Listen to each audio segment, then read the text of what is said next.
शांति। तो सवेरे हम लोगों ने चर्चा की थी, अगर हमें व्यर्थों से मुक्त बनना है, समर्थ बनना है, तनाव टेंशन से दूर रहना है, उसके लिए सकारात्मक जीवन शैली को अपनाना है, अपने विचारों को सकारात्मक बनाना है। और उसके लिए कितनी बातें बताई थी? 6 बातें बताई थी। और ये क्यों जरूरी है? क्योंकि आजकल हमारी सबकी हेल्थ खराब हो रही है, और हेल्थ खराब होने का मुख्य कारण है निगेटिव विचार से, निगेटिव सोच, और उसके कारण अनेक प्रकार की बीमारियां होती हैं। तो पॉजिटिव बनने के लिए सबसे पहली बात बताई थी कर्मों की ये गति को समझना, क्योंकि हमारे जीवन में वर्तमान में जो प्रॉब्लम्स है, समस्याएं, ये हमारे ही कोई न कोई कर्मों का परिणाम है। इसको हम भूल जाते हैं और तब की क्यों, क्या, कैसे, ऐसे वैसे में चले जाते हैं निगेटिव में। व्यर्थ सोचना अर्थात दलदल में फंसना। एक पाँव निकालो दूसरा जाएगा, दूसरा निकालो और जीवन वही खत्म हो जाता है। इसलिए अब हमें पॉजिटिव रहना है, कुछ भी नहीं सोचना। इसलिए कर्मों की हुई गति, उसके लिए कई एग्जाम्पल्स भी दिए थे आप लोगों को। दूसरी बात बताई थी वाह ड्रामा, वाह वाह वाह वाह, ड्रामा को पसंद करना। तीसरी बात बताई थी जो हुआ अच्छा हुआ, जो हो रहा अच्छा, जो होगा वो भी, उसके लिए मंत्रा का एग्जाम्पल दिया था। चौथी बात बताई थी रोज अपने खिड़की को साफ करना, अर्थात पढ़ाई पढ़ना, ये ईश्वरीय पढ़ाई पढ़ना। और पांचवी बात बताई थी कोई कुछ भी कहता है ऐसी बातों को झाड़ देना, उसको बार बार सोचना नहीं। और छठी बात बताई थी जीवन में आने वाली नेगेटिव बात को क्या बनाना, पॉजिटिव। 6 बातें बताई। अगर ये 6 बातों को आप करेंगे तो आप सदा पॉजिटिव समर्थ रहेंगे, शक्तिशाली बन सकेंगे। अभी हम एक बहुत सुंदर विषय पर चर्चा करने जा रहे हैं। कभी कभी इस ज्ञान मार्ग में चलते चलते हमारी स्थिति बिगड़ती क्यों, इसके क्या कारण है, उसका कारण और उसका निवारण, इसके बारे में चर्चा करेंगे। वैसे तो हमें इस स्थिति को पावरफुल बनाना है, क्योंकि आप इस समय को देख रहे हैं। वैसे ही जैसे ऑक्सीजन पर किसी को रखते तो उसका भरोसा नहीं होता, इसी तरह सृष्टि भी अब जैसे कोई ऑक्सीजन पर है, किस समय खत्म होगा इसका कोई भरोसा नहीं है। जिसको ही बाबा ने कई मुरलियों में बताया बच्चे, अचानक होगा, अचानक परिवर्तन आएगा। इसलिए अब हमें क्या करना है, स्वयं को तैयार रखना है। जिसको ही बाबा का ने कहा था एवर रेडी बनो, जो परम धाम में जाने के लिए कौन कौन तैयार है, हाथ खड़ा करो। अच्छा, इतने सारे तैयार है। तैयार किसको कहेंगे ना? तैयार किसको कहेंगे? जो अशरीरी स्थिति में रहते हैं, जिनके अंदर कोई भी संस्कार पुराने नहीं है, बिल्कुल सब लोग उसको पसंद करते हैं। आपके पड़ोसी वालों को जाकर के पूछेंगे, आपके घर वालों को जाकर पूछेंगे ये सचमुच देवी जैसी लगती है आपको, इससे कोई दुख तो नहीं मिलता? नहीं नहीं नहीं नहीं, वो तो ऐसी है, हम उसका मुख भी देखना पसंद नहीं करते। क्योंकि पड़ोसी वालों भी, घर वाले भी आपको संतुष्टता का सर्टिफिकेट देना चाहिए। वो भी कहना चाहिए हाँ ये देवी है, बिल्कुल अच्छे है, वो भले। बाबा ने भी पसंद करना चाहिए, स्वयं से भी पसंद होना चाहिए। अशरीरी स्थिति चाहिए, इसको कहेंगे एवर रेडी। ये तो आजकल दुनिया में भी क्या बोलते हैं, कुछ समस्या आते थे, कहते हे भगवान मुझे उठा लो, मुझे लेके चलो, क्यों बोलते हैं? वो जीवन से तंग है, इसीलिए कहते हैं अब। इसीलिए तो हाथ नहीं खड़ा कि यार रोज योग लगाओ, अमृत वाला उठो, झंझट, इसलिए बाबा लेके चलो। उसको एवरेडी तो नहीं कहेंगे। एवरेडी आता जिनके संस्कार एकदम रॉयल, उसको कहेंगे एवरेडी। इसीलिए अब हमें एवरेडी बनना है, स्वयं को तैयार करना है। ये तो अभी ही कुछ होने वाला था, लेकिन बाबा फिर भी हमें जिंदा रख रहा है। क्यों? बाबा को लगता है बेचारों ने अभी तक कुछ किया नहीं है, इसीलिए बाबा मेहरबानी करके हमें जिंदा रखता है। लेकिन जो बाबा ने हमें जिंदा रखा, उस समय को हम कैसे यूज कर रहे हैं? पर चिंतन करके, तेरी मेरी करके, दूसरे के दोष देके। इसीलिए अब हमें और कुछ नहीं अपनी स्थिति को बनाना है। हमारी गिनती के श्वास है। कहते हैं कि यात्री यात्रा करने के लिए जा रहा था, उसकी यात्रा शुरू में तो अच्छी हो गई, लेकिन जैसा आगे जाने लगा जंगल शुरू हो गया। तो जंगल में उसको डर लगता है कहीं शेर ना आ जाए, चीता ना आ जाए, तो भी वो यात्री जाता है। अचानक वो यात्री पीछे मुड़ करके जा रहा था, पीछे मुड़ कर देखा तो एक शेर उसके पीछे लगा। तो शेर से बचने के लिए यात्री दौड़ता है, पीछे मुड़ता है, अचानक वो यात्री कुएं में गिर गया। अब कुएं में नीचे में नहीं गिरा, बीच में बेल पत्तियां थी, उसमें लटक गया। उसको जान में जाना या अच्छा है, में नीचे गिरने से क्या हो गया? वो शेर से तो बच गया। उसको लगा शेर तो भाग गया होगा आगे, लेकिन जैसा शेर करके ऊपर देखता तो शेर ऊपर से नीचे देखता था। कहता है वो यात्री, कहता है मैं ऊपर आऊंगा नहीं तो मेरे को क्या खाएगा? इतने में से यात्री को लगता है देखता हूँ कुएं में पानी कितना है। पानी देखने के लिए शेर थोड़ा नीचे किया, देखा एक अजगर मुंह फैला करके उसके तरफ आ रहा था। उसको लगा आवाज आए मतलब कोई मेरे लिए शिकार आई। अगर वो यात्री ऊपर जाता तो क्या होता? शेर। इतने में उसकी नजर गई जिस बेलपत्ती पर वो लटका था, उसको 2 चूहे काट रहे थे उसी डाली में। जैसे काटती, एक बाजू में सफेद चूहा, दूसरे बाजू में काला चूहा। जैसे डाली कटती वो कहाँ पर जाता? अजगर के मुंह में। अगर उसे बचने के लिए ऊपर जाता तो चाहे ऊपर जाए तो भी मरने वाला, चाहे बैठा रहे तो भी मरने वाला। माना उसके चारों तरफ से क्या थी? मौत। उसका फर्ज क्या था? जितना भी उसके श्वास रहे भगवान को याद करके सफल बनाए। लेकिन इतने में वो यात्री क्या करता? ऊपर से गिरने के कारण वहां मधुमक्खियां बैठी थी, वो उड़ के गई थी, उसका शहद नीचे टपक रहा था। तो यात्री शहद लेकर के चाटने में मस्त हो गए, भूल गए कि मैं मरने वाला हूँ। ये कहानी किसी और की नहीं, ये कहानी हमारी अपनी।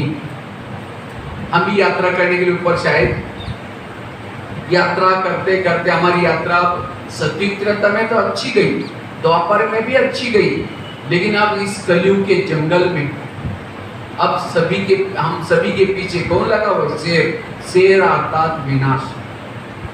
और इसे कोई भी यात्री जिंदा रहने वाला नहीं है। बाबा कहता है मैं कालों का काल महाकाल हूं।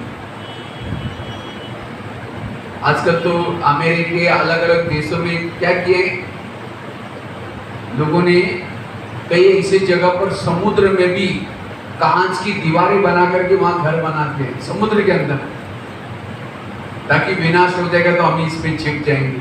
कई ने तो ऊपर चंद्रमा पर भी प्लॉट लेकर के वहां कुछ बनाए, ताकि कुछ हो जाएगा तो कहाँ जाएंगे? बाबा कहते हैं मैं कालों का काल महाकाल, मेरे पंजे से कोई भी जिंदा नहीं रह सकता। इसका देखा ना पीछे वो कोरोना आया, एक छोटा सा कोरोना, छोटा सा। कितने जो बड़े बड़े देश जो अपने आप को क्या समझते थे, सबको रोड पर लेके आया। धन होते हुए भी धन काम नहीं आया। कितना ऑक्सीजन। मैं तो सचमुच एक बार ऐसे ट्रोमा में मैं गया था, तो मैं देखा पेशेंट ऐसे पड़े हैं कोई नीचे बैठ करके अक्षर और तड़प करके खत्म होती जा, एक अक्षर की कमी के बाद। बाबा कहते ये ड्रामा बना हुआ है, अब सबको जाना है, बहाना तो कुछ भी बनेगा। ये तो मैं तो सोचता कोरोना भी एक प्रकार का धर्मराज था। धर्मराज दिखता नहीं है, लेकिन गला पकड़ चल बोलते हैं, चल अभी तुम्हारा टाइम पूरा हो गया, जीना खत्म हो गया। इसलिए ये तो अभी हमें जिंदा इसीलिए रखा है, बाबा ने मेहरबानी की है हमारे पर, जिंदा रखा है ताकि और कुछ कर ले। जैसा थोड़ा कोरोना पूरा हो गया, हमने पढ़ाई भी बंद गई, अमृत वाला बंद की, मोबाइल देखने में, पैसा कमाने में फिर लग गए। इसलिए बाबा कहते अंतिम समय, मम्मा हमेशा कहती थी हर घड़ी को क्या समझो, अंतिम घड़ी समझो। इसलिए अब हमें 20 नौकरों का जोर लगा करके पुरस्कार करना है, अपनी स्थिति को पावरफुल बनाना है। तो हमारी स्थिति बिगड़ती क्यों है, उसके क्या क्या कारण है, और वो ना बिगड़े उसके लिए हमें क्या पुरुषार्थ करें। सबसे पहली बात है, स्थिति हमारी बिगड़ती है देह भान में आने से। जैसे जैसे हम ज्ञान मार्ग में चलते, कभी कभी चलते चलते देह भान में आ जाते हैं, और जो देह भान में आ जाता है उनकी स्थिति क्या होती है, बिगड़ जाती है। मुझे लगता है रोज के मुरली में बाबा रोज क्या कहता है, बच्चे आत्मा समझो, आत्माभिमानी बनो। हर मुरली में ये शब्द आता है, क्योंकि इस ज्ञान मार्ग का मूल लेसन है आत्माभिमानी स्थिति। बार बार में आत्माओं स्थिति में रहो, आपकी स्थिति पावरफुल, क्योंकि जो आत्मा के स्मृति में रहता है वो उसको किसी के दोष दिखाई नहीं पड़े। जो आत्मा के स्मृति में रहता है वो मान अपमान निंदा स्तुति में भी समान रहता है। जो आत्मा के स्मृति में रहता है उसको निरंतर परमात्मा याद आएगा। जो आत्मा के स्मृति में रहता है, रात को सोए हैं, रास्ते में चल रहा है, कर्म कर रहा है, उसका योग किसे लगेगा, बाबा के साथ। इसीलिए आत्माभिमानी, जैसे कोई बिल्डिंग बनाते हैं, अगर बिल्डिंग का फाउंडेशन रेत पर है, आंधी तूफान आएगा तो बिल्डिंग क्या हो जाएगी, गिर जाएगी। इसी तरह हमारी भी पुरुषार्थ रूपी बिल्डिंग 84 जन्मों की बिल्डिंग बना रहे हैं, इसका फाउंडेशन क्या है, आत्माभिमानी स्थिति। भविष्य में अभी तो एक कोरोना आया, भविष्य में चारों तरफ से समस्या आएंगी, चाहे पुराने संस्कारों की तरफ से समस्या, चाहे लोगों की तरफ से समस्या, चाहे प्रकृति की तरफ से समस्या, खान पान की तरफ से समस्या। सभी समस्याओं में बचने का आधार है कि आत्मिक स्थिति, अशरीरी स्थिति। इसलिए इस स्थिति का अभ्यास करो। हमारी स्थिति बिगड़ने का कारण है देह का भान। इसलिए बार बार मैं आत्मा हूं। ब्रह्मा बाबा ने यह आत्मा का लेसन बहुत पक्का किया, और इसी लेसन से बाबा क्या बने, नारायण बने। कईयों को लगता है मुझे सहन ही नहीं होता, मेरा योग नहीं लगता, मेरे संस्कार पुराने रिपीट होते हैं। कारण क्या है, देह भान। सहन करने का पुरुषार्थ नहीं करना है, पुरुषार्थ किसका करना है, आत्माभिमानी स्थिति का। समझो बीज बोया, बीज को क्या होता है, वृक्ष आता है, वृक्षों को फल लगते हैं। बीज बोया ही नहीं तो फल लगेगी नहीं। इसी तरह जिन्होंने आत्माभिमानी स्थिति का बीज बोया, उसके जीवन रूपी वृक्ष में नम्रता, धैर्यता, सहनशीलता सारे गुण आएंगे। इसलिए आत्मा का पाठ, इस ज्ञान हम जिस दिन आए थे क्या सीखा था, पहले दिन बच्चे तुम कौन हो, आत्मा। दूसरे दिन क्या सीखा था, तुम आत्मा तो हो लेकिन किसकी संतान हो, ये सीखा। तीसरे दिन क्या सीखा, तुम आत्मा तो हो लेकिन 84 जन्म लेने वाली महान आत्मा हो। तो 7 दिन हमने सीखा था आत्मा का ही लेसन। पहला दिन भी वही सीखा और अंत का भी वही लेसन। सतयुग में देवी देवता कौन बन सकता है? जो आत्माभिमानी स्थिति में रहता है। हम देवता थे, आज राक्षस असुर क्यों बने? किसके कारण बने? देहभान के कारण। देहभान विकारों का सरदार है, विकारों का मुखी है। काम बाद में आता है, क्रोध बाद में आता है, पहले कौन आता है? देहभान। राम और रावण का युद्ध चलता है, राम क्या करता है? रावण का एक सिर काटता है, फिर दूसरा काटता है, तीसरा काटता है, रावण मरता ही नहीं, सिर दोबारा जुड़ जाते हैं। रावण जोर से हंसता है। विभीषण आया, राम के कान में 2-3 बातें सुनाई, कहा कि ऐसा नहीं मरेगा, उसके नाभि में तीर लगाओ। और जब नाभि में तीर लगाया, रावण क्या हो गया? मर गया। इसी तरह आज हम भी युद्ध कर रहे हैं, कभी काम का गला काटते हैं, कभी क्रोध का गला काटते हैं। गले तो काट देते हैं, दोबारा जुट जाते हैं। क्यों? देहभान के नाभि में तीर नहीं लगाया। इसलिए रोज की मुरली में बाबा कहते बच्चे आत्मा समझो, आत्माभिमानी बनो। इसलिए अगर मेरे जीवन में कुछ प्रॉब्लम है, इसका कारण है मैं देहभान में आया। और मैं केवल ये क्लास नहीं कर रहा हूं, लेकिन हमने इसको अभ्यास किया। अभी भी अगर मैं देहभान में हूं तो मेरी स्थिति अभी भी बिगड़ जाती है। देहभान में आने से ही सारे विकार जागृत होते हैं। जैसे पहले जमाने में गांव में भूत रहते थे, लेकिन आजकल भूतों का शायद नाम निशान थोड़ा कम हो गया। क्यों? क्योंकि आजकल लाइट हो गई सभी तरफ। पहले भूत क्यों रहते थे? क्योंकि लाइट नहीं रहती। अभी भी कोई शहर में भी अगर कोई बंगले में लाइट नहीं जलाओ 2-3 साल, तो क्या हो जाएगा? वो भी बंगला क्या बन जाएगा? भूत बंगला। इसी तरह आज दोपहर के बाद धीरे धीरे हमारी आत्मा की लाइट क्या होगी? शरीर में कम होगी। और आत्मा की लाइट कम होने के कारण हम देहभान में आए, और धीरे धीरे देहभान में आते आते काम का भूत घुस गया, क्रोध का भूत घुस गया, और अब हमारा शरीर रूपी घर भूतों का बंगला ही है। अब इन भूतों को भगाना है तो करो क्या करो? आत्मा की लाइट जलाओ, बस, और कुछ नहीं करना है। लाइट तो भगाए जला ही नहीं, और कहते मेरा ये संस्कार बदलता नहीं, मेरा ये, अब वो अंधेरे से भूत कैसा भागेगा? इसलिए बाबा कहते रोज बार बार ये अभ्यास करो, मैं आत्मा हूं, ये आत्मा है, मैं आत्मा देख रहे, मैं आत्मा हूं। आत्माभिमानी स्थिति का पुरुषार्थ। और उसके लिए बाबा ने पहले लेसन में सिखाया। क्या सिखाया? जैसे गाड़ी, शरीर क्या है? गाड़ी है। आत्मा कौन है? उसका ड्राइवर। जैसे गाड़ी का ड्राइवर सारा दिन जो गाड़ी को घुमा करके रात को कहाँ लगाता? गैरेज में। और गैरेज में लगा कर सोता गैरेज में नहीं, गाड़ी में सोता नहीं, सोने के लिए कहाँ जाता है?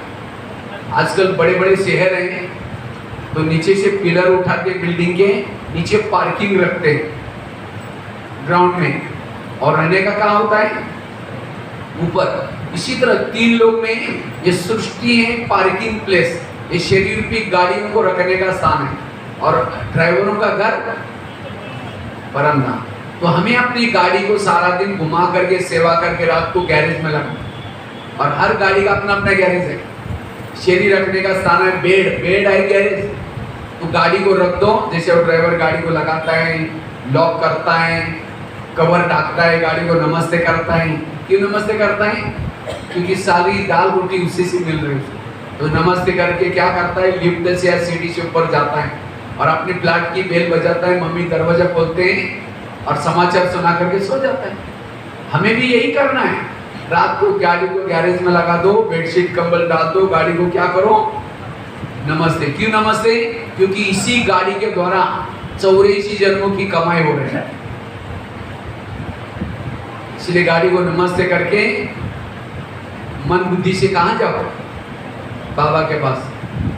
और अव्यक्त उतन की बेल बजा दो, ब्रह्मा माँ ने दरवाजा खोला, बाबा को समाचार सुनाओ, बाबा आज इस गाड़ी के द्वारा क्या क्या सेवा की, और बाबा की दृष्टि लेकर के बाबा की गोदी में सो जाओ। तकिया पर सिर नहीं रखा है, कहाँ रखा है? बाबा की गोदी में। तो सवेरे उठेंगे कौन याद आएगा? बाबा। गुड मॉर्निंग बाबा को करके फिर ये करके अमृत वेला कर नीचे आओ, तो सारा दिन क्या याद रहेगा? मैं आत्मा ऊपर से अपने आप अपनी स्थिति रहेगी। इसलिए आत्म अभिमानी स्थिति का अभ्यास, इससे आपकी स्थिति पावरफुल रहेगी। आत्मिक स्थिति वालों के को ही बाबा याद आता है। आत्मिक स्थिति वाला कहीं भी किसी के ऊपर प्रभावित नहीं होगा, न वस्तु की तरफ न व्यक्ति की तरफ प्रभावित होगा। इसीलिए बाबा कहते बच्चे ये अभ्यास करो, आत्मा का अभ्यास। तो मेरे अंदर देह भान है या आत्मा का भान है, कैसे पता चलेगा? मेरे अंदर देह का भान है या आत्मा का भान है, कैसे पता चलेगा? अगर मुझे कोई अपमान होता है, फीलिंग होता है, सारा दिन गर्मी लगती है, कौन सा भान है? देह भान है। मैं स्त्री हूं, पुरुष हूं। कल की मुरली में था, कल देवताओं को भी परसों के मुरली में था, देवताओं को देह भान से भी परे रहते हैं। इसलिए आत्मा का अभ्यास करना है। जो आत्मा की स्थिति में रहते हैं उनको विनाश का भी डर नहीं लगेगा। आत्मा की स्थिति में रहने वालों को अतीन्द्रिय सुख मिलेगा। आत्मिक स्थिति में रहने वालों को सत्युग में जाना भी अच्छा नहीं लगेगा। ये दुनिया बड़ी अच्छी लगेगी आपको, कोई भी समस्या नजर नहीं आएगी, उसको डर भय नहीं लगेगा। इसलिए आत्मा अभिमानी बनो। दूसरी बात है, हमारी स्थिति क्यों बिगड़ती है? उसका कारण है परचिंतन। 84 जन्मों की सीढ़ी उतरने के लिए कितना समय लगा? 5000 साल। और उसी सीढ़ी को ऊपर चढ़ना है कितना जन्म है? 1 जन्म। और साल भी लगभग 100 साल। और 100 साल के कितने बीत गए? 84, 85 तो हो गए। अब कितने साल बाकी? 15 साल। वो भी कोई मिलेगा कोई भरोसा नहीं है, उससे पहले भी निकल जा सकता है आत्मा। और आप ज्ञान में क्या 84 और 5 साल से मिले? ज्ञान मिला था मुश्किल से, कोई 4 साल से, कोई 5 साल से ज्ञान में चल रहा है। तो हमारा एक एक सेकंड एक जन्म के बराबर। एक सेकंड में हमारा एक जन्म के बराबर है। क्या कर रहे थे? बस ऐसे बैठे थे, ऐसे बैठे तो क्या ऐसा ही समय थोड़ी गवा रहे हैं। इसीलिए बाबा कहते हैं बच्चे परचिंतन नहीं करो। थोड़ा योग लगाया, सीढ़ी ऊपर चढ़े।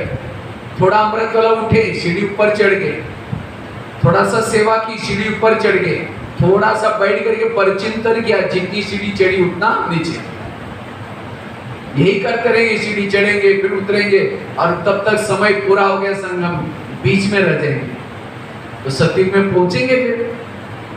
इसलिए अब मुझे चढ़ना ही है, चढ़ना है, चढ़ना है, उतरने का कोई काम नहीं करना। इसलिए परचिंतन हमारे पुरुषार्थ में बहुत बड़ा रोड़ा है। इसमें से परचिंतन कौन कौन नहीं करते? बात करो, नहीं करते परचिंतन। ये कि हाथ खड़ा करें, बाकी करते हैं तो क्या क्या फायदा होता है, तो हम भी शुरू करें। परचिंतन करने से पहला फायदा बताओ। पहला फायदा क्या? परचिंतन करने के लिए नहीं, फायदा क्या क्या होता है? फायदा करते होता तो ये लोग इतना कर रहे सब लोग। हाँ, तो फिर क्यों करते हैं? हो जाता है।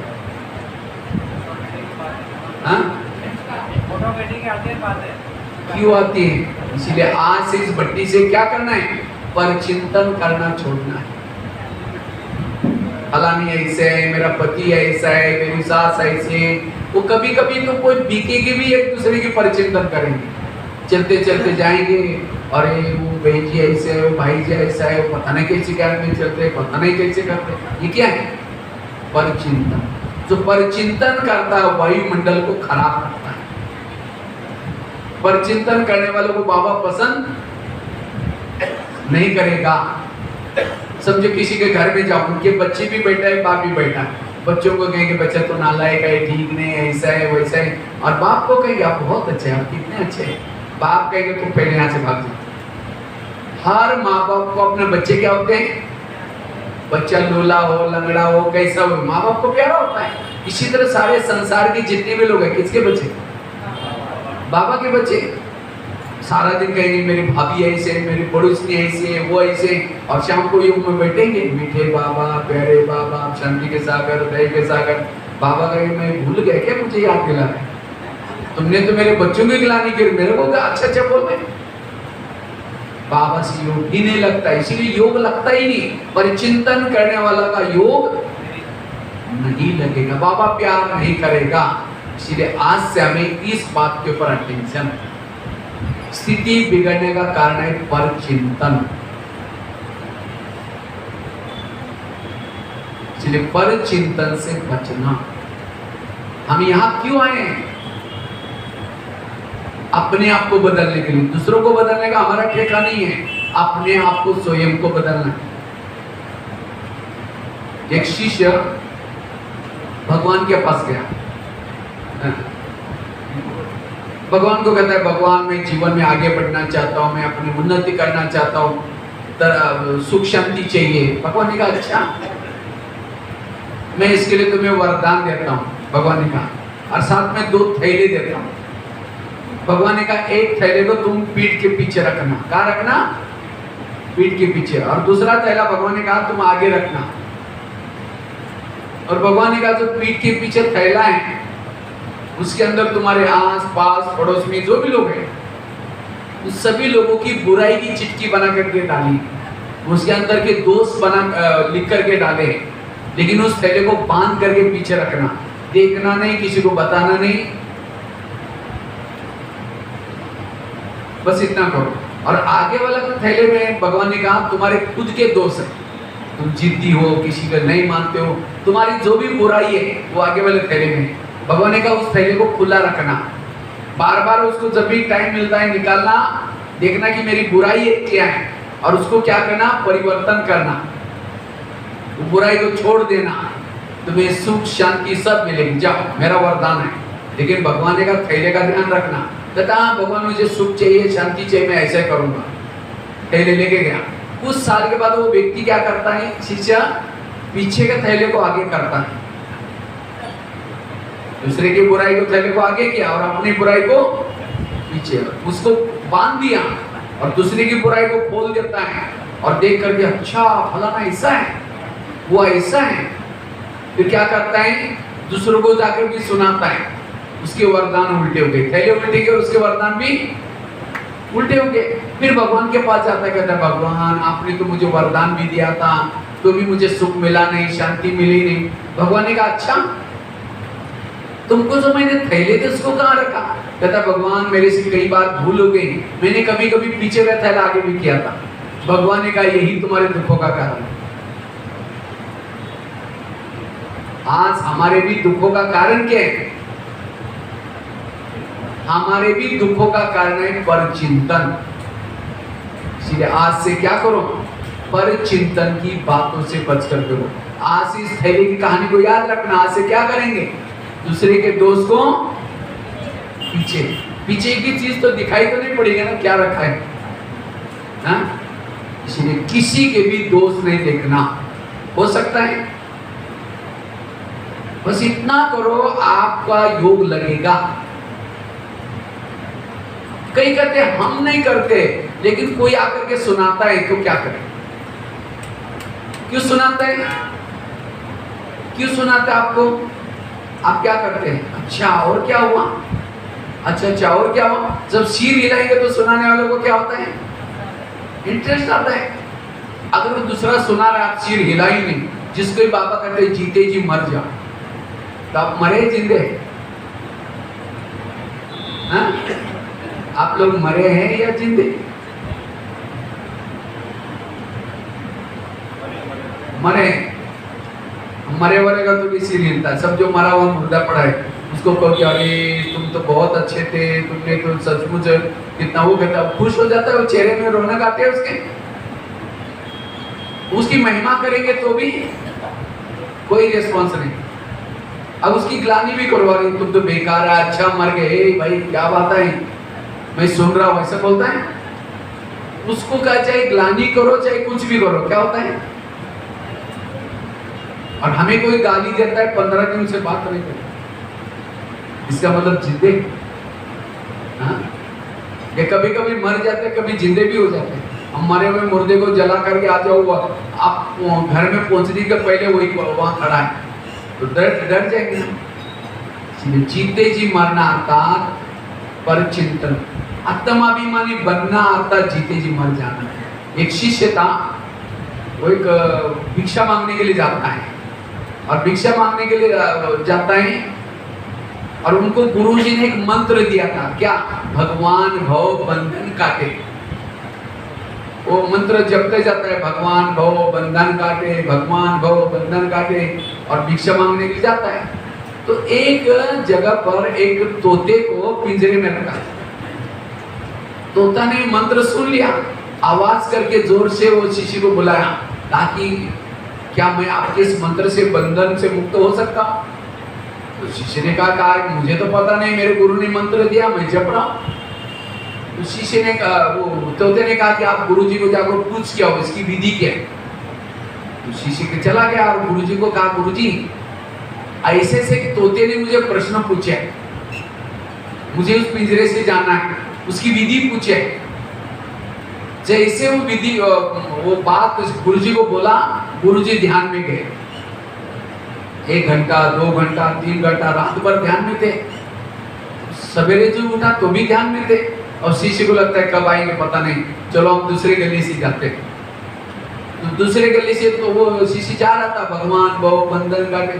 तो उस शिष्य तोते ने फिर दोबारा क्या किया, आवाज करके बुलाया, ताकि मैंने आपको कल क्वेश्चन पूछा था आपके गुरुजी को पूछने के लिए, क्या हुआ?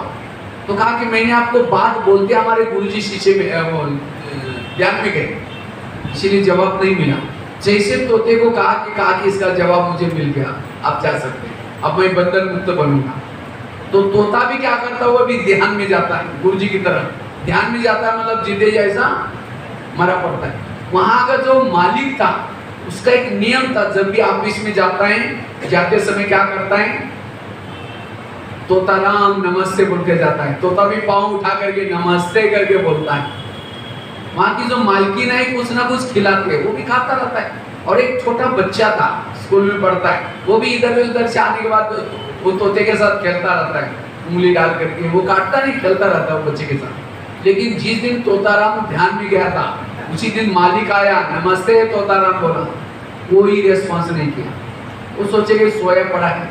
मालकिन कुछ खिलाया, सवेरे से खाया ही नहीं।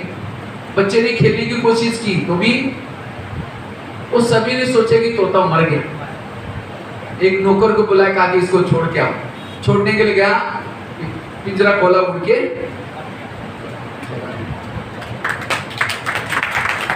इतना दिन जाना चाहता था, क्यों नहीं गया? खाने का इंटरेस्ट था, खेलने का इंटरेस्ट था, नमस्ते करने का इंटरेस्ट था, और एक तरफ जाना भी चाहता था। जब उसने इंटरेस्ट खत्म किया तो वहां से, इसी तरह आज हम भी पिंजरे में पड़े हैं। सब जाना चाहते हैं परम धाम में, उड़ना चाहते हैं, इच्छा भी है, तब तो आ रहे हैं यहाँ, तब तो ज्ञानी कर रहे हैं। लेकिन कोई नमस्ते करता है, पर चिंतन सुनता है, सिर भी हिलाते हैं, अच्छा और क्या हो? इसीलिए जीते जी मर जाओ। जब तक नहीं मरेंगे तब तक इस पिंजरे से नहीं जाएंगे। इसलिए आज भी बाबा ने मान अपमान निंदा स्तुति में कौन रहेगा समान? जो जीते जी मर जाता है। इसलिए पर चिंतन से बचना। कोई भी सुनाता है, समझो कोई उल्टी करता है, उल्टी करने के लिए कहाँ जाता है? वॉश बेसिन में, और जाकर के वो उल्टी करता है। कोई उल्टी करता है तो हम नाक पकड़ कर उसको कहते हैं वॉश बेसिन में जाओ। और उल्टी क्यों करता है? कोई जो खाया है डाइजेस्ट नहीं हुआ, सड़ा गला हुआ, तला हुआ, गला हुआ खाएंगे, डाइजेस्ट नहीं हुआ, उल्टी करेगा।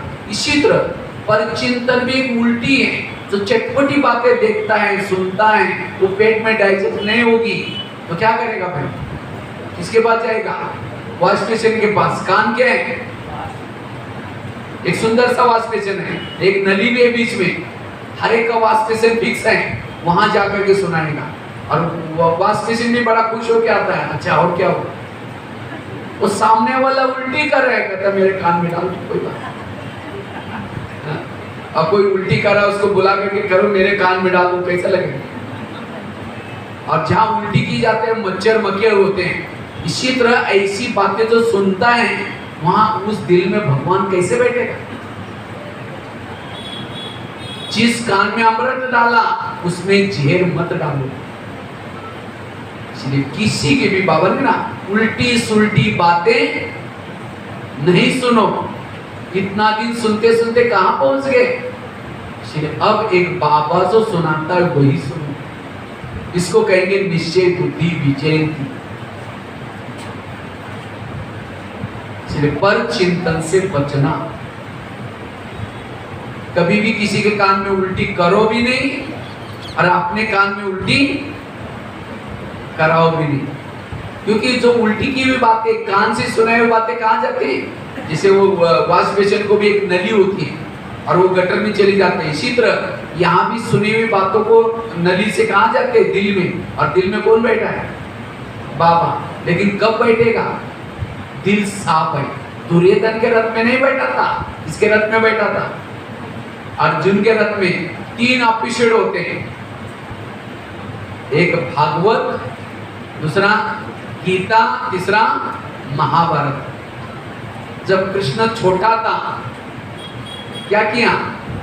भागवत। और भागवत में कोई गोपिका को ज्ञान नहीं सुनाया था, स्नेह और प्यार किया, उसको कहते भागवत।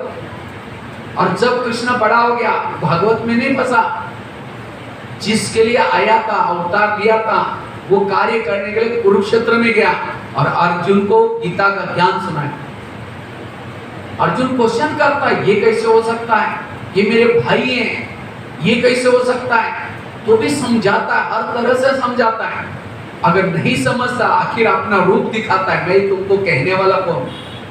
और तब जाकर के कृष्ण को पहचान लिया और प्रभु प्रभु करके मगन हो गया और तब उसका सारथी बना, विजय बनाया। इसी तरह यहाँ भी 3 एपिसोड है। जब ब्रह्मा बाबा साकार में था उस समय कौन सा चल रहा था? भागवत। दादियों को बाबा ने कोई ज्ञान नहीं सुनाया था, ये ज्ञान की गहराई तो बाद में चली।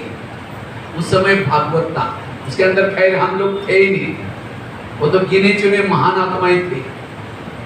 उसके बाद जैसा ब्रह्मा बाबा अव्यक्त हो गया, दादी प्रकाश मणि को निमित्त बनाया और जगह जगह पर सेंटर खोले, गीता का गहरी ज्ञान शुरू हो गया और वो भी कार्य लगभग पूरा हो गया। और अब क्या चालू है? महाभारत। फिर भी हम क्वेश्चन पूछते हैं, ये हमारी रिश्तेदारी, इनको कैसे छोड़े, ये कैसे करें, लोग क्या कहेंगे? यहाँ कोई बहनें आपको डायरेक्शन नहीं दे रहे हैं। कौन दे रहा है डायरेक्शन? स्वयं बाबा डायरेक्शन दे रहा है। ये जो मुरलियां जो आप लोग सुनते हैं साकार या अव्यक्त, ये मुरली कोई साधारण नहीं है। ये मुरली के महावाक्य, और क्या क्या महावाक्य है? बाबा ने कई मुरली में कहा कि मुरली कहाँ बसती है? मधुबन में। बाबा ने कहा कि ना लंदन में बसती है, ना अमेरिका में बसते हैं, कहीं भी नहीं बसती। गायन कहाँ का है? मधुबन का। आजकल ऐसी ऐसी माया चल रही है। बाबा ने कहा ना ये भी एक माया है, जो संशय बुद्धि वाले वो अपने आप निकल जाएंगे। बाबा ने कहा कि ब्राह्मणों का झाड़ हिलेगा, लेकिन हमारा जिसका निश्चय है वो कभी भी। इसलिए बाबा कहते हैं जो बाबा के महावाक्य है, और मुरली बहुत इंपॉर्टेंट है। जैसे समझो मेरे पास कोई चीज है, समझो ये चीज है मेरे पास और इसको मैंने इसको टच किया, तो ये सोने का हो गया माइक। फिर इसको संदल को चेयर को टच किया, ये सोने का हो गया। इस टिपाई का टच किया, सोने का हो गया। इसको जो चीज को टच करते हो क्या बन जाते हैं? सोने की। तो वैल्यू किसको देंगे? जो सोने की चीजों को वैल्यू देंगे, इसको देंगे, इसको देंगे ना। इसी तरह आज मुरली सुन करके शिवानी बहन बन गई, दादिया बन गई, जो भी महारथी हैं सब किसे बन गए महारथी? मुरली से। तो हम उस महारथी को महत्व देंगे या मुरली को? मुरली को। इसीलिए बाबा कहते हैं मुरली के अनुसार चलो, और किसी की बातों को अब हमें सुनना नहीं। मुरली को पढ़ करके, मुरली से ही ज्ञानामृत बन गया, मुरली से ही सारा सब कुछ शास्त्र बनता है, ग्रंथ बनते हैं। वो भी सारे किसे बनते हैं? मुरलियों के आधार से बनते हैं। इसीलिए बाबा कहते हैं मुरलियों को महत्व दो, मुरली के महावाक्यों को महत्व दो। इसलिए अब हमें परचिंतन की बातों को सुनना नहीं है। जो परचिंतन करता है उसके दिमाग में ज्ञान नहीं बैठता। सरस्वती कहाँ बैठी है? हाँ? हंस के ऊपर बैठे, कौवे के ऊपर नहीं बैठी। और हंस के ऊपर कोई बैठती नहीं थी, पानी में हंस रहे, सरस्वती बैठी है। हंस डूब जाएगा। एक छोटी बच्ची को भेज दो, उसके ऊपर बिठा दो हंस के ऊपर, क्या हो जाएगा? वो भी बच्ची भी डूब जाएगी। सरस्वती माँ का वजन तो 50-60 किलो हो गए, तो वो बेचारा तैरेगा कैसे? ये प्रतीक है, ज्ञान उसके बुद्धि में बैठता जो हंस है। हंस अर्थात नीर और खीर। नीर मतलब पानी, खीर मतलब दूध। पानी और दूध को जो अलग करता है उसको कहेंगे हंस। हंस अर्थात मोती और कंकड़, माना जो बुराई को छोड़ करके अच्छाई लेता है वो कौन है? हंस है। और जो दूसरे की बुराई लेता है वो है कौवा। अगर आप दूसरे की बुराई देखते हैं कौवा है। तो बाबा ने हमारी क्या देखी? अच्छाई देखी, बुराई नहीं देखी। इसीलिए हंस बनो, कौवा कभी नहीं बनना।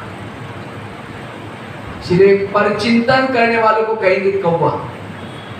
और उसके बुद्धि में आज कई भाई बहनें कहते हैं मुझे मुरली याद ही नहीं रहती। क्यों याद नहीं रहती? इसका मतलब आप किसी के दोस्त देखते होंगे, परचिंतन करते होंगे। मक्खी जो होती है ना, मक्खियां 2 प्रकार की होती है। एक होते हैं अकेली घूमने वाली। अकेली घूमने वाली मक्खी क्या करते हैं? गंदगी में बैठेगी, बीमारियां फैलाती है।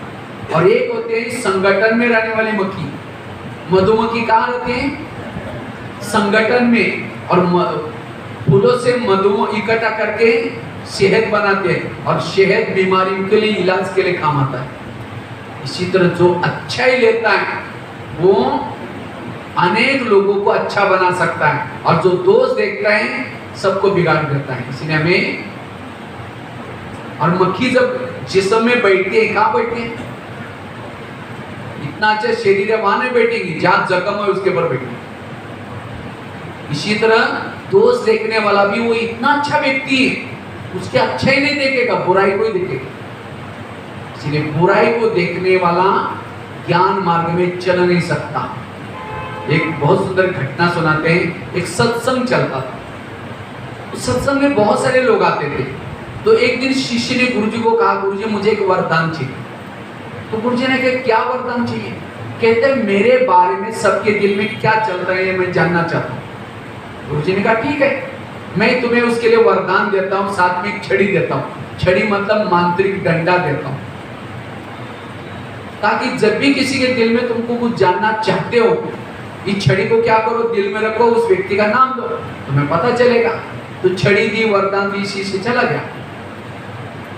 अचानक वह शिष्य को याद आता है, पहले मैं गुरुजी की चेकिंग करता हूँ,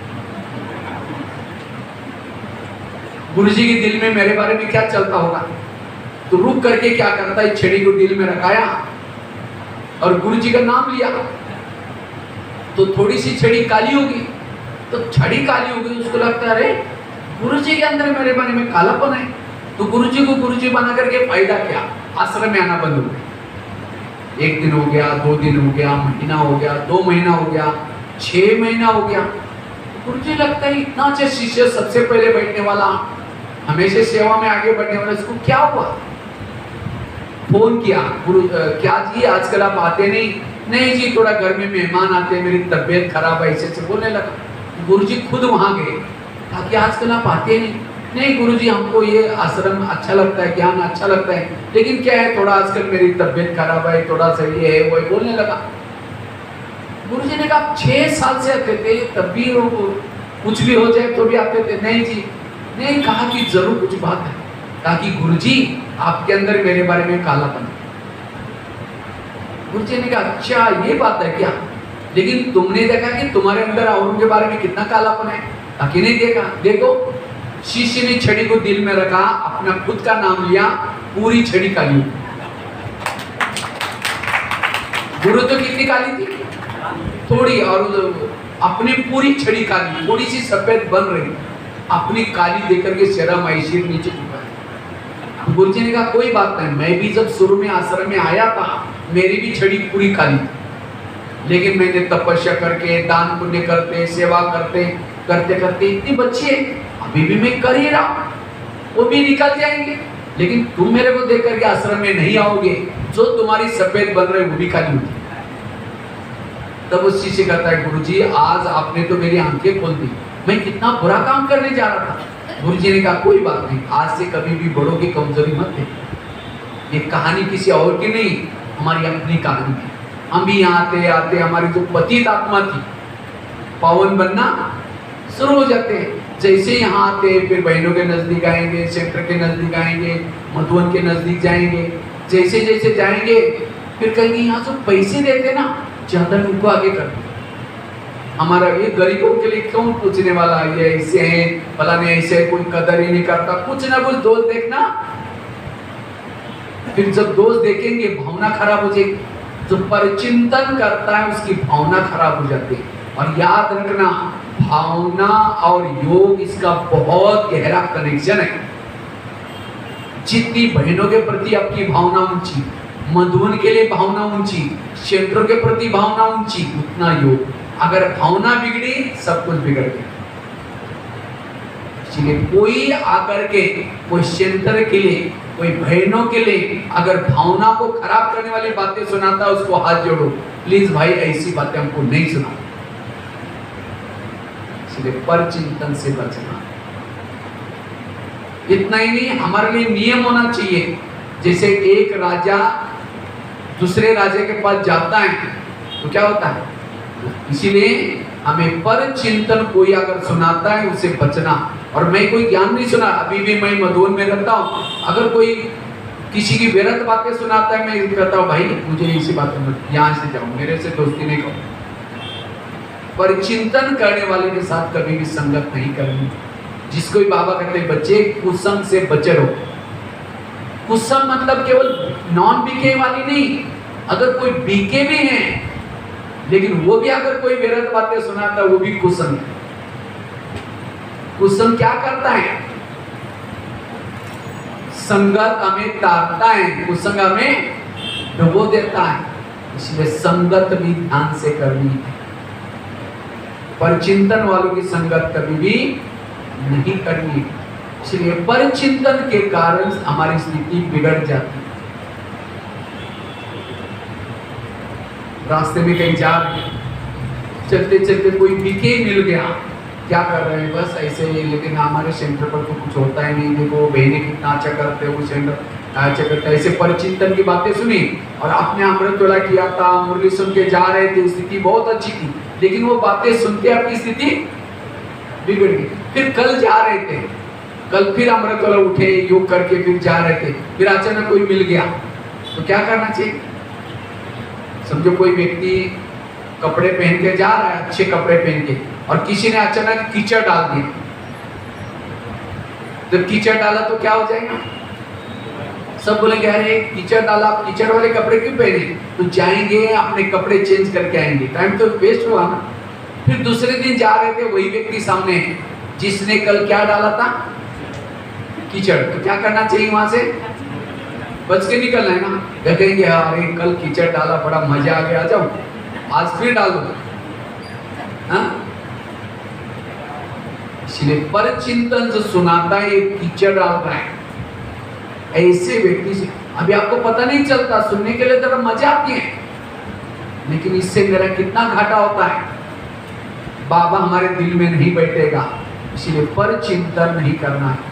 बाबा ने एक मुरली में बहुत गहरी बात बताई। जब बच्चे किसी का परिचिंतन करते हैं, बाबा ने कहा ऊपर नीचे से बदबू आती है और मैं वो बदबू देखता हुआ कहां से आ रही है। बाबा ने इस मुरली में कहा कि मुझे अगर परमिशन होती जाकर वो बच्चे का मुंह बंद करता, तो तुम यहाँ क्या परिचिंतन कर रहे हो।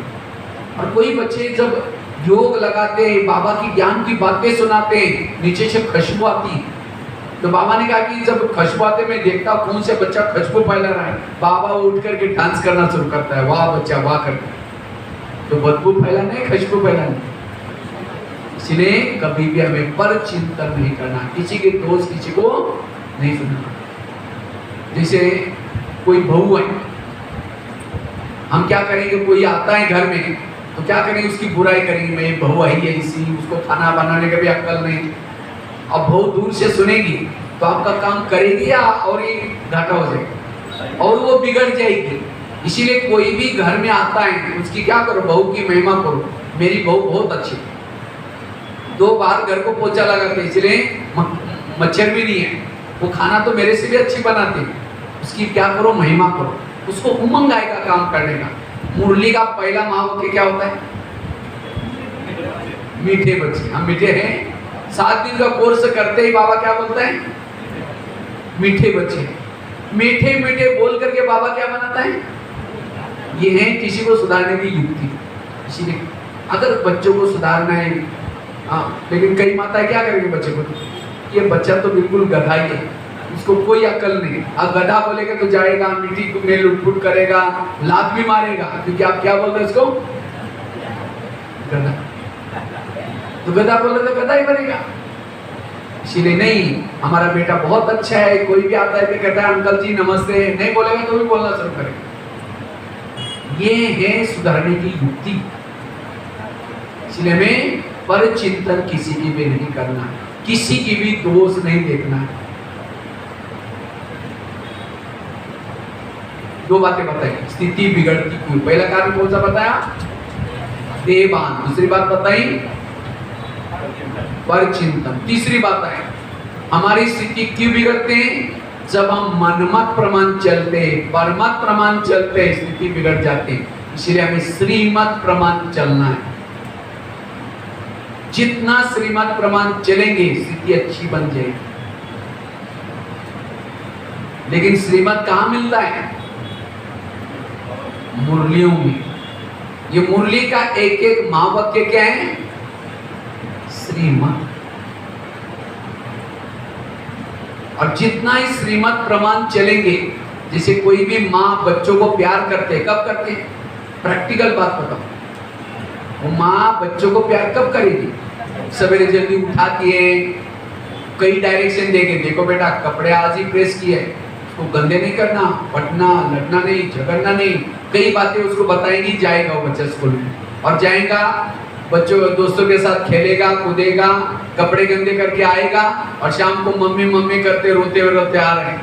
तो माँ क्या करेगी, किचन से देखेगी और उसके ऊपर गुस्सा करेगी, सवेरे कपड़े धुलाई किया था इतने गंदे करके आया, कहेगी तुम चिल्लाते रहोगी, जाएगी नहीं उसको, अच्छा जाएगी जाकर 2 थप्पड़ लगा देगी, प्यार नहीं करेगी, क्यों, कहना नहीं मान। अगर वही बच्चा माँ ने जो कहा वो करके आता तो मम्मी मम्मी करते, मम्मी क्या करेगी, गोदी में बिठाएगी, प्यार करेगी, खिलाएगी। प्यार कब मिला, जब कहना मान। इसी तरह बाबा भी हमारी माँ और रोज सवेरे जल्दी उठाती है, फरिश्ता ड्रेस पहनाती है और कई डायरेक्शन देते हैं। मुरली क्या है, माँ का कहना। 2 कॉलम में लिखो, आज मम्मी ने क्या करने के लिए बोला, 1 कॉलम में लिखो, दूसरे कॉलम में लिखो मम्मी ने आज क्या मना किया, और जो मना किया उसको नहीं करना, कल करने के लिए बोला इसको करने क्या। और हम क्या करते, जो मना किया उसको कर लेते और जो करने के लिए उसको। और शाम को आएंगे, जैसे बच्चे शाम को आता है मम्मी मम्मी करता है तो मम्मी किचन से देखते हैं, इसी तरह हम भी आएंगे, बाबा बाबा करेंगे, बाबा परमधाम की खिड़की से देखता है, मैंने जो उसको कहा था सवेरे वो किया नहीं, कह क्या तो बोलेगा तुम चिल्लाते मैं परमधाम में। फिर कई भाई बहन क्या बोलते, हम योग में तो बैठते हैं लेकिन बाबा का प्यार ही नहीं मिलता। अगर नहीं मिल रहा है, दाल में जरूर कुछ काला है, जरूर आपने कुछ ईश्वरीय नियमों का उल्लंघन किया, इसलिए अपनी स्थिति बिगड़ जाती है। इसलिए नियमों का पालन करना।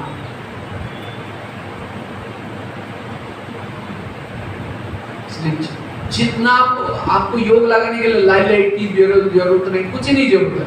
अगर आप सारा दिन जैसे बाबा ने कहा है वो करके आएंगे, बाबा कहते ही सामने से प्यार मिलेगा। देखो, कभी एक दिन करके देखो। अगर नियम प्रमाण नहीं चलेंगे, हमें सुनने के लिए नियम है, देखने के लिए नियम है, खाने के लिए नियम है, जितना इस नियमों के गहराई में जाएंगे उतना स्थिति पावरफुल बन जाएगी। ज्ञान में केवल ऊपर ऊपर चलो नहीं। कई कहते नहीं, हम अमृतवेला करते हैं, मुरली सुनते हैं, बाहर का भोजन नहीं खाते हैं, तो भी बाबा का प्यार नहीं मिलता। अमृतवेला की केवल उठ करके बैठे, उठते हैं आधा मार का मिलते, लेकिन उठ करके झुटका लगा आधे मार का कटो। भोजन बाहर का नहीं खाया, आपने घर का खाया, बातें करते खाया, आधे मार का कटो। बेंच नहीं पहना, आधे मार का कटो। ऊपर परम धाम में सभी के कंप्यूटर लगे हुए। अब आज अपने अमृतवेला की मार्क जमा हो गया। आपने जो जो नियम प्रमाण चलेंगे अपने आप मार्क मिल जाते हैं। जैसे स्कूल में कोई बच्चों को 35 के बजाय 30 मार्क मिल गए, तो टीचर फेल नहीं करता, वो देखता है कि पूरा साल रेगुलर स्कूल में आता था, ये यूनिफॉर्म में आता था, वो ये नियमों प्रमाण चलता था, तो टीचर क्या करेगा, 30 के बजाय 35 कर देगा। तो 5 मार्क क्यों मिले? इसी तरह अंत में हमें भी अगर फेल हो जाएंगे तो बाबा देखेगा कि रोज रेगुलर आता था, ये नियम प्रमाण चलता था, ये नियम हमारा वेस्ट नहीं जाते। इसीलिए जैसे वो स्कूल है, ये भी स्कूल है, लेकिन हम लोक लाज होकर के नियम को तोड़ देते हैं। धर्मराजपुरी में सजा मिलेगी, कोई लोग आएंगे, धर्मराज जी को छोड़ो, हमने इनको बोला था इसलिए उन्होंने नियम तोड़े थे, कोई आएगा? इसलिए बाबा कहते हैं नियमों प्रमाण चलो। नियम तो बहुत सारे हैं, नियम तो जानते हैं ना, रोज के महावाक्य मुरली में इसे पता चलता है नियम। किसी को बहनों को बोलने की जरूरत नहीं, रोज ये करो, वो करो, ये करो। अगर पद ऊंचा चाहिए, नियमों प्रमाण चलना है। कई तो कहते हैं हम बाबा गृहस्थी में रहते हैं ना, नियम पद पाने के लिए क्या बोलेंगे, लक्ष्मी नारायण किसको किसको बनना है, सब हाथ खड़ा करेंगे। उस समय बाबा कहते हैं बाबा नहीं, हम तो गृहस्थी में रहते हैं, हमें दास दासी बना दो, बोलेंगे। नियम प्रमाण चलने के लिए कहेंगे हम गृहस्थी में रहते हैं, और पद के लिए लक्ष्मी नारायण, ये कैसे हो सकता है? इसलिए अगर हमें उच्च पद प्राप्त करना है, नियमों प्रमाण चलना, और इसके लिए कोई लोक लाज नहीं करो। हनुमान एक बार सीता के पास गया था, सीता बालों में सिंदूर लगा रही थी, कुमकुम। तो पूछता है कि माता जी क्यों लगा रहे हैं? कहते इसी राम जी को खुश हो जाता है। उसको लगता है ये तिलक लगाते राम जी इतना खुश हो जाता है, भागे भागे दुकान में जाता है, सिंदूर की बोरी ली और पूरा रगड़ करके लगाते, और जाकर के राम जी के पास खड़ा रहा। तो राम जी कहते हैं हनुमान ये तुम लाल लाल क्या लगा क्या है? कहा कि मैं सीता माता के पास गया था, उन्होंने कहा कि सिंदूर लगाने से आप खुश हो जाते हैं। वो तो एक तिलक लगाते, मैं पूरा लगा क्या? उसको लोक लाज आई, अगर मैं सिंदूर लगाऊंगा समाज क्या कहेगा, मुझे समाज से निकाल देगा। सोचा, उसको एक नशा चढ़ी, अगर सिंदूर लगाऊंगा राम खुश हो जाएगा। तो जो पहनने से, जो करने से राम खुश होता है, उसके लिए लोक लाज नहीं करनी। इसलिए नियमों का पालन। और जितना सत्युग में बाबा नहीं कहेगा बच्चे अमृतवेला उठो, त्रेता युग में भी नहीं करेगा, द्वापर में भी नहीं करेगा, केवल एक युग में बोलता है। भक्ति मार्ग में कितने नियम पालन करते थे, उपवास करो, फिर अगरबत्ती लेके आओ, नारियल लेके चलो, कई कई तो स्नान करते भी मंदिर तक एक एक ये करके जाते थे, ऐसे गलती करके जाते थे। यहाँ तो कुछ भी नहीं है, कोई इतना ज्यादा बाबा ने कोई तकलीफ नहीं दिया। ये कुछ नियम शुद्ध भोजन, आजकल ये नियम बहुत जरूरी है। नहीं तो आजकल कोई किसी की दुश्मन है, भोजन के अंदर कुछ डाल करके निकाल लेते, लेकिन ये बाबा ने नियम बनाया हमारे फायदे के, इसीलिए जितना नियमों प्रमाण चलेंगे स्थिति अच्छी बनेगी। कितने बातें बताई?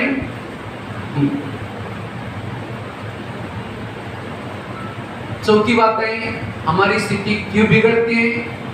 उसका कारण है पुराने संस्कार। कभी कभी हम पुराने संस्कारों के वश हो जाते हैं। हर एक के अंदर कोई ना कोई कमजोरी के संस्कार हैं। किसी के अंदर काम विकार की कमजोरी है, किसी के अंदर क्रोध की कमजोरी है।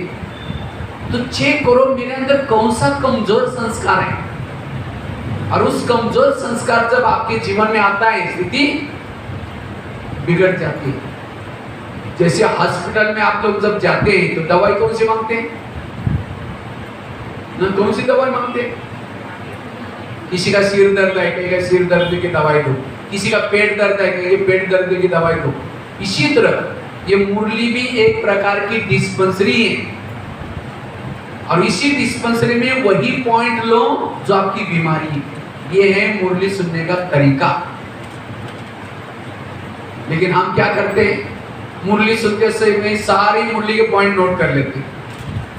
अब डिस्पेंसरी में जाकर के कहो आपके पास जो टैबलेट्स है, एक एक टैबलेट मुझे सैंपल में दे दो और एक एक खा दो सारी, तो क्या हो जाएगा? उल्टा असर हो जाएगा। इसी तरह आज हम क्या करते हैं, हमारे प्रॉब्लम नहीं वही पॉइंट रिपीट करेंगे। आज बाबा ने कहा ये करो, बाबा ने कहा ये करो। बीमारी वाला टैबलेट तो बाजू में रखे। इसीलिए कमजोरी को खत्म, अगर ये कमजोरी खत्म नहीं की, वही कमजोरी अंतिम समय माया के प्रवेशता का गेट बनी।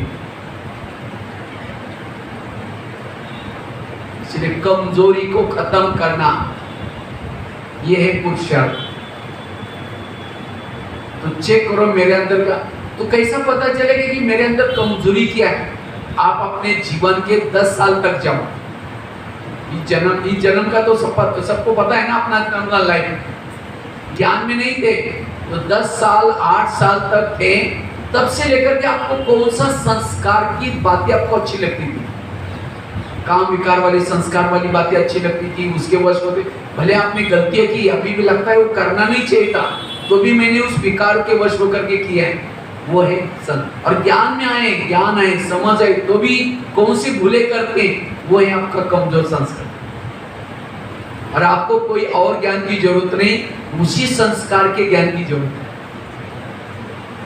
और मुझे लगता है बाबा की जो अव्यक्त मुरली है, अव्यक्त मुरलियों की किताब भी मधुबन में मिलती है। 10 रुपए या 15 रुपए कीमत होती होगी उसकी।